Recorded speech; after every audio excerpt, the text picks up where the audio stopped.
byose birashoboka ndabizi neza nta kidashoboka ku mwami wanje raba byose arabigira bisha ego birashoboka ni kw'Imana igize Yesu abwira Marita ati niwizera urabona ubwiza bw'Imana yawe uwizera niwe ahimbara Imana nta kibaho cyo mutera ubwoba byose birashoboka ndabizi neza nta kidashoboka ku mwami wanje raba byose arabigira bisha ego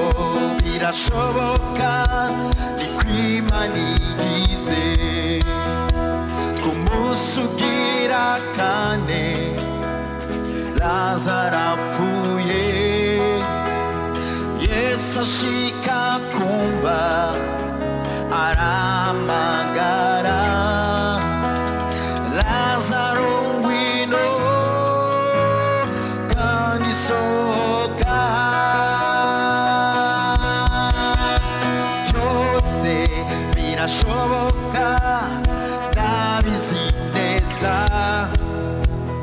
nta kidashoboka ku mwami wanje raba byose arabigira bisha ego birashoboka ni kw'Imana igize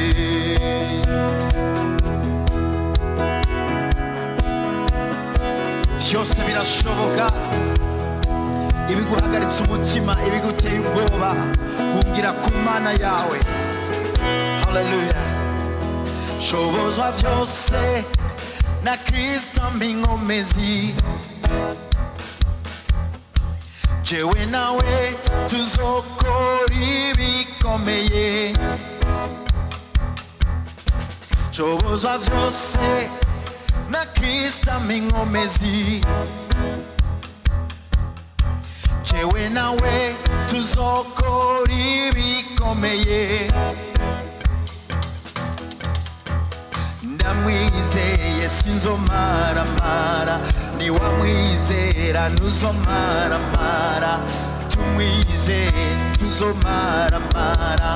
byose birashoboka ndabizi neza nta kidashoboka ku mwami wanje raba byose birabisha ego birashoboka ni kw'Imana igize